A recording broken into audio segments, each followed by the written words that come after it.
Yeah. 1 million subs. Hey. Steve, we did it. Yeah, we did it. We did. What a team effort. I've never been so proud. I want to say I couldn't have done it without you. This is, I got a poster of 1 million dots. Oh, is this 1 million? Yeah. There's 1 million, look at that. Yeah. It's really nice because it shows you the structure of it, like 10 times 10 times 10 times 10 times 10 times 10. This indistinguishable grey mass is how Steve usual. Q&A video in celebration of 1 million subscribers. Top question. When will you be doing a face reveal? I wasn't going to do this. I don't want to do it. Okay.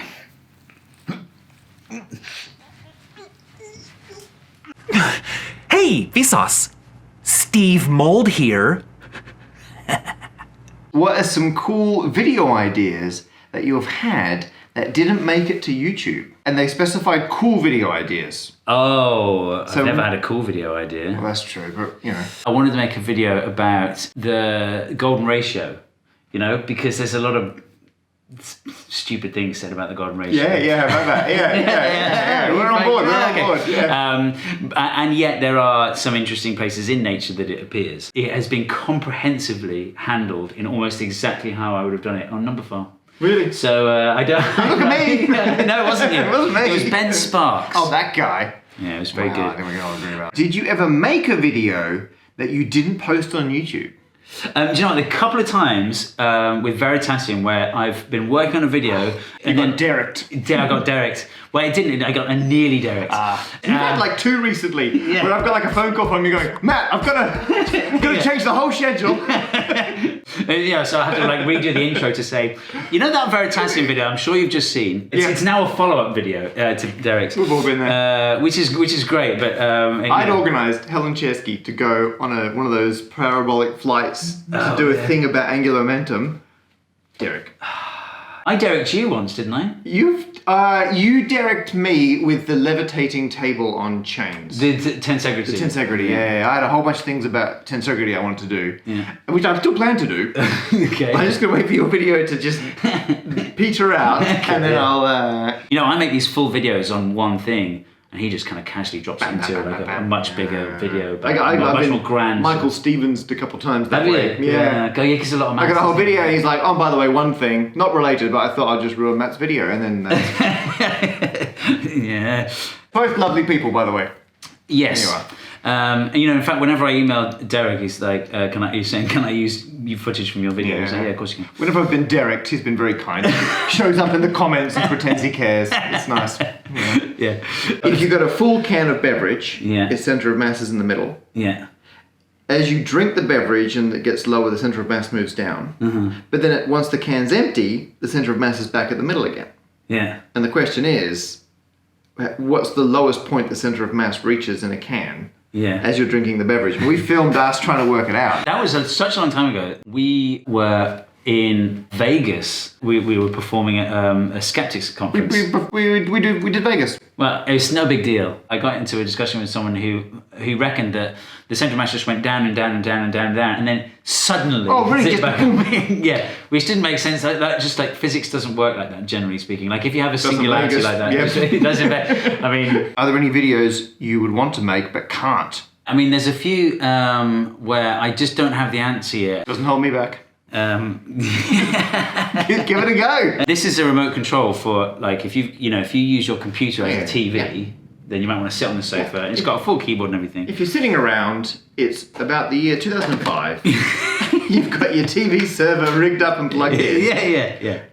You've not yet learnt what Plex is. It's in standby mode, but when I click a lighter near it, it turns on. I mean, it hasn't because the battery's drained. Gotcha. This is a piezoelectric lighter, so there's a spark inside, and a spark it has an EM burst associated with it, and so there is some little bit of wire in here that acts as an aerial for that electromagnetic burst and causes it to turn on. My question really is, why doesn't it happen more often? Like, is there a thing that people do to stop that? If it's like that, you don't register it as a click, because a human button press is slower.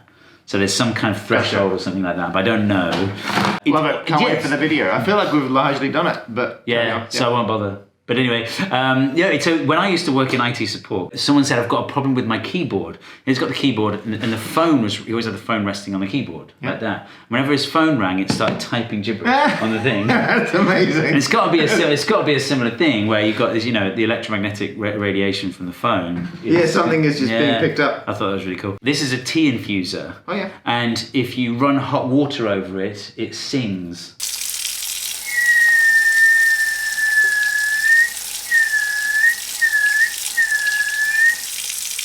The radiator in my bathroom, it's connected to the hot water, not the central heating. Oh.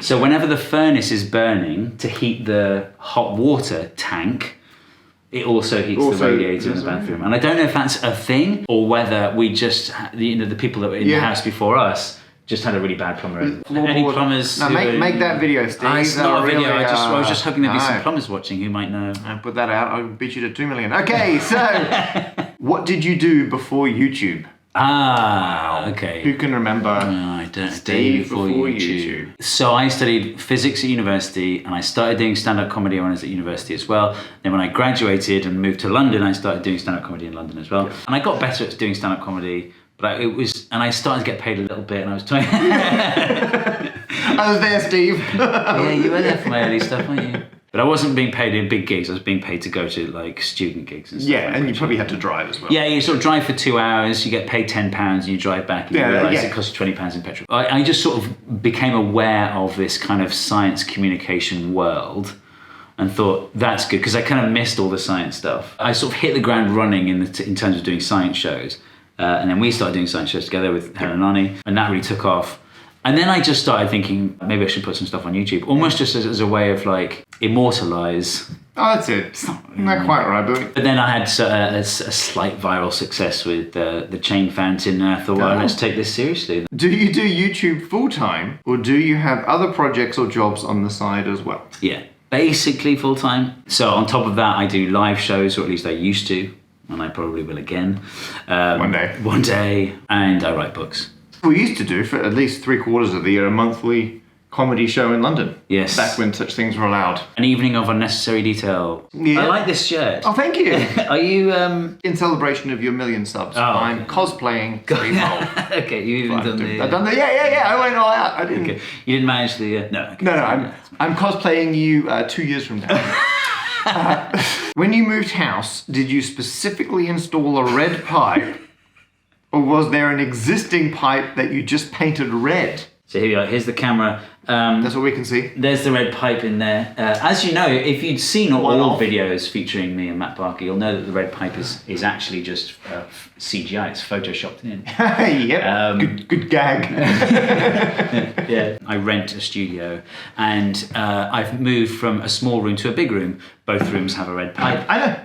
That's it. And you didn't insist on the red pipe? It's just that's all the studios are red pipe. No, actually, some of them don't. And I was being shown around new rooms. And you're like, nope. You're like, why? Yeah. I'm like, I don't want to get into it. Yeah.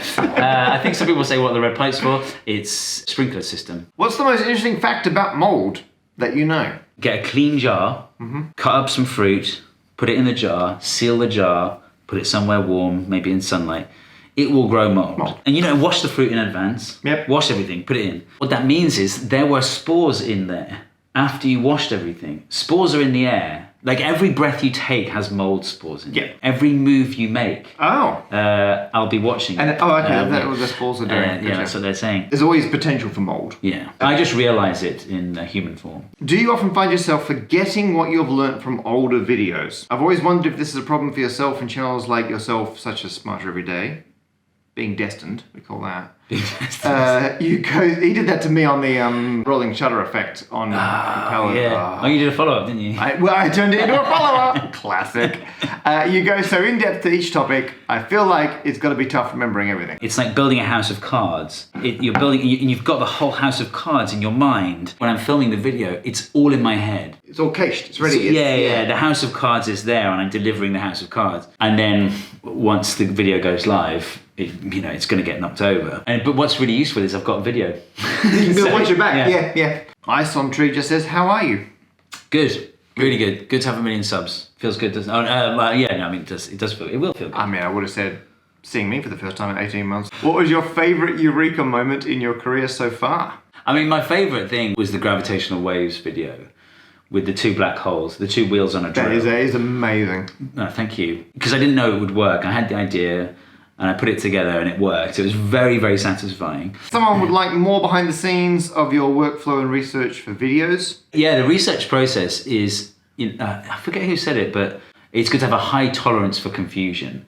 So I'll start off, especially with something like the taste video that I just made. You look at the papers and they use so much language that you're not familiar with because it's all academic language. And so the first time I read it, I'm utterly confused. And so I pick out all the words I don't understand. I search for those, and then I slowly understand what those are. And often you have to go sub before you can then come back out through stages. It's like, Inception. Go deep in, then come back out. Until the first paper you looked at, you now understand it all. Do you have a degree? Yes, physics degree. Who's your favourite mathematician and why? Matt Parker. Thank you, correct answer. Because I'm sitting right here. In fact, put every video where Steve's made a mistake, just chuck it in the comments. Steve will let us see those. Okay. I actually thought, I genuinely do actually. Do you know what? Don't do it in the comments. I will start a new post on the Steve Mould subreddit where you can say, because I actually think an interesting video would be every mistake I've ever made on YouTube. I'll join in. Please don't. When you beat Matt to 1 million subscribers, will that prove that tau is better than pi? Yes. Would you rather fight 100 duck-sized horses or 1 horse-sized duck? 1 horse-sized duck. And ducks are vicious. Yeah. Well, I don't know. I wouldn't want to scale it up. I mean, are they angry? I assume they're angry. Yeah, I would assume otherwise. I assume the duck was the duck normal sized up until right before the fight, or has it had years of being used to being horse sized? Yeah, I don't know. I was just thinking because if it's like getting 10 times bigger, it's going to go up as the cube of that, so you have 1,000 times as much duck. Yeah, of course. I mean, the duck would just collapse because the bones. I don't think the cross sectional area of the bones would go up by the square, but the mass would go up by the cube. You're right. I changed my choice. Yeah, you got it. Got it. One. Yeah, the horses, the small horses, are suddenly smaller. They would get very cold very quickly. So maybe you just got to wait. Yeah. Are we going to do a Q&A for when you get to 1 million subscribers? Yeah, probably we should do this. Yeah, we'll do that. So you should subscribe to Matt if that's what you want to say. I mean, while we're here, I want all of you to hurry up and subscribe. Oh, this nightmare will never end. Just do it, mate. Thanks. I don't understand. If you enjoyed this Q&A, you might be interested in the live Q&As that I do every couple of months for my supporters on Patreon. If there's a question you've been dying to ask me, consider heading over there to ask it. Patrons get to ask their questions in advance, and I endeavour to answer all questions that are asked in advance. You can also pose questions to me live during the Q&A. You can ask me anything you like, whether it's about science or how I work. Anything. In the future, I may make those videos public for everyone on YouTube, but for the moment, I'm really enjoying having a small group of people to talk to. It's much less stressful, it's much less nerve-wracking, it's really casual and relaxed. It's really fun, actually. So if that interests you at all, the link to my Patreon page is in the description. If you'd like to see a brand new video with me in it without having to wait, then check out Matt Parker's most recent video. I'll leave a link on the screen there for easy access. Consider subscribing to Matt's channel while you're there. And as always, thanks for watching.